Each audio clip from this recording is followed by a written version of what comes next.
Welcome to my video on multiplying rational expressions. As you can see down below, we have two rational expressions here, 2x to the fourth, y to the fifth, all over 3x squared, times 15x squared, 8 over 8x cubed y squared.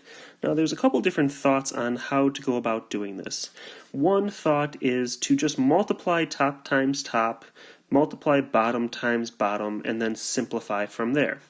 Other people believe in cross-canceling to start with. So look for stuff in the first fraction that can cancel out with the bottom of the second fraction, the top of the first fraction with the bottom of the second fraction, as well as the bottom of the first fraction, what can cancel out with the top of the second fraction. I'm going to show you an example of both. For this first one, I'm just going to multiply everything across. So top times top, bottom times bottom, and then we can simplify from there. So let's begin. We have 2x to the fourth, y to the fifth, times 15x squared. I'm going to start with the numbers. 2 times 15. That's 30. Now I'm going to go with common variables. So x to the fourth times x squared. Remember, when you are multiplying variables, you add the exponents. So it's x to the fourth times x squared.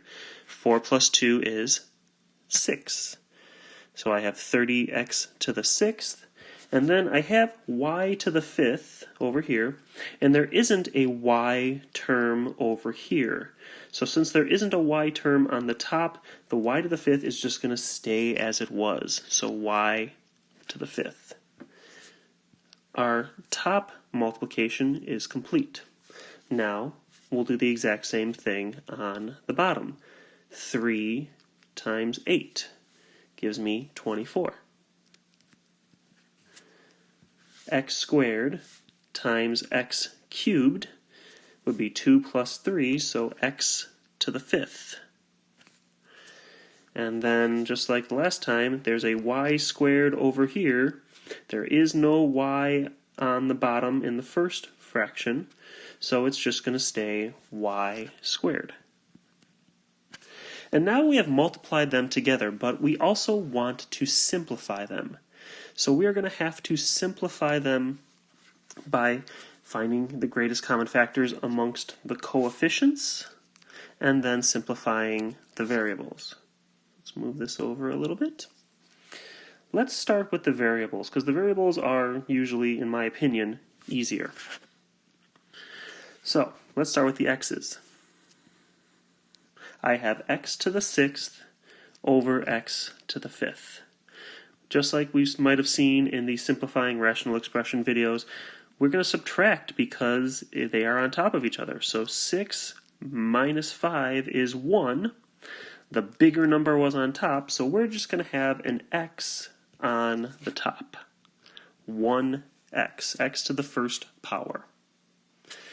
Alright, now we've got y squared on the bottom, y to the fifth on top. We'll subtract 5 minus 2, which is 3. The bigger number was on top, so we're going to have a y to the third on top. Now we've taken care of the variables. Now we got to worry about the whole numbers. 30 and 24. What can we divide 30 by? What's the biggest number we can divide 30 by that we can also divide 24 by? And that answer is 6. Okay, 30 divided by 6 is 5. 24 divided by 6 is 4. So we have 5 on top and 4 on the bottom. And this is our final answer. Now, if we were to say what values can x or y not be, it's 0. 0 is the only thing that it can't be, but we're just going to assume in this lesson that this is defined for whatever domain it's given. So we're not going to worry about stating that x cannot be 0 or y cannot be 0 in these examples. But there we go. We took our two rational expressions, we multiplied it all together, and then we simplified it. Now, some people, like I said, might do it a little bit differently, and it's just a matter of personal preference. In my opinion, it really doesn't make a difference. But let's see an example involving the other method, where we're not going to straight multiply them like we did here. We're going to do some cross-canceling first, and then we'll multiply what's left. So here we have three rational expressions, x over 15 times x to the 7th over 2x times 20 over x to the 4th. And our goal, once again, is to multiply them, assume that everything is defined. But instead of just multiplying top times top times top and bottom times bottom times bottom, this time we're going to do some cross-canceling. So what we're going to do is we're going to start with this this first fraction here. I have x on top and 15 on the bottom. So what I'm looking for is something that will cancel out with this x on either of the bottoms. And it just so happens that I have a singular x on the bottom over here. So if we were to multiply all of these together, those would eventually cancel each other out, so why not cancel them out to begin with?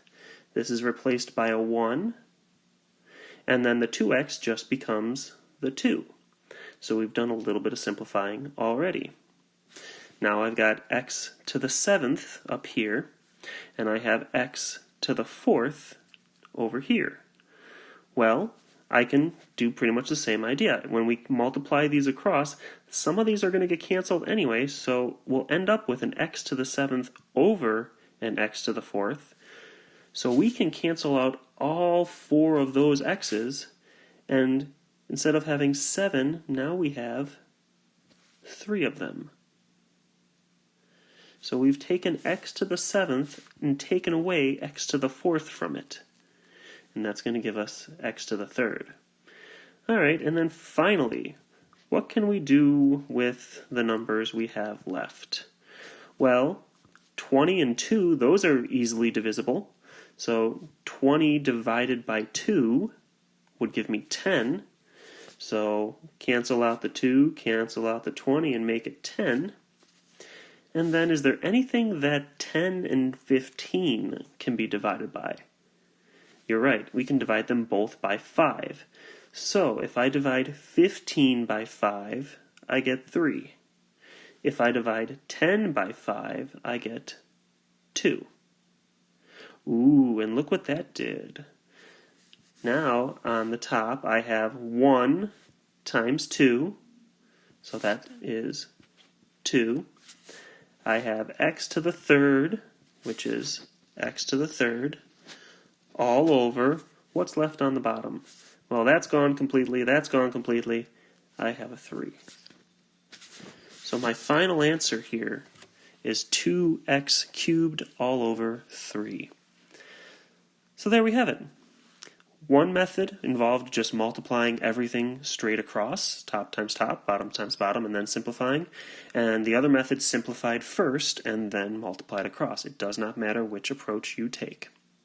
Now we're going to do one more example here where we have a little bit more complicated rational expressions, but we can handle them. So let's take a look at our final example. Alright, this one looks like it's going to be a doozy. We've got 10x minus 40 all over x squared minus 6x plus 8 times x plus 3 over 5x plus 15. And my recommendation is, as we start these, when we have quadratic trinomials and binomials and everything, we want to try to start simplifying the binomials first if possible, just because they generally will take a little bit less time. So 10x minus 40, both of those, 10 and 40, can be divisible by 10. So my new top numerator is going to be 10 times x minus 4. Okay. Now over here, x plus 3, I can't do anything with x plus 3, so it's going to stay x plus 3. 5x plus 15, remember I said I was just working on the binomials first. 5x plus 15. If I wanted to, I could factor out a 5 because both 5 and 15 are divisible by 5. So I have 5 times x plus 3. Ooh, I like what that did over here. You're probably already realizing, oh, I wonder what we're going to do right there. And then finally, we need to factor out x squared minus 6x plus 8. We have our diamond method, and sometimes you'll only have to use the diamond method once. Sometimes you might have to use it multiple times. So, real quick, a times c is 8. B is a negative 6. What's going to multiply to 8 but add to a negative 6? Why, negative 2 and negative 4, of course. So this is going to become x minus 2 times x minus 4. And now that everything has been factored completely, now we can start canceling. We do not want to start canceling until everything's been factored completely.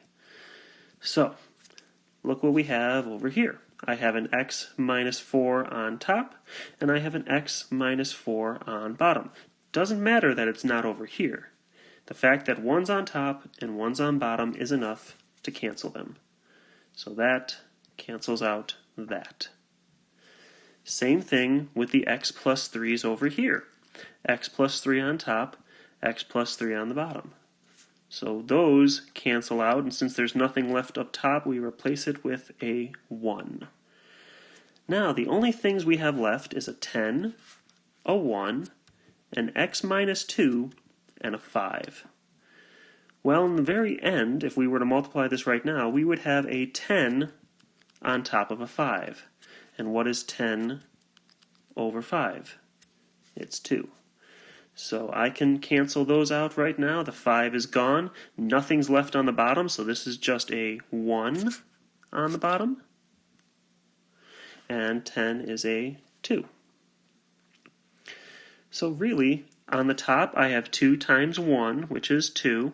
And on the bottom I have x minus 2, which is x minus 2. And we're done. Nothing else we can do. You cannot, and this is one of the most common things I see, you cannot cancel out those 2's. This is a 2. This is a 2 that's being subtracted. If this was being multiplied, if this was a multiplication symbol, yes, then you can cancel those out. But you cannot cancel out from subtraction or addition. So there is our final answer, 2 over x minus 2. And like we've done with all the examples, we're going to assume that this is defined.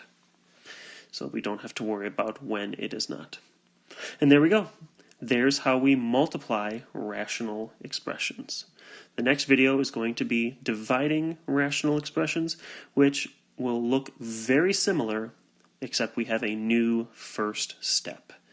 Everything else will be the same. So, hope to see you with that video.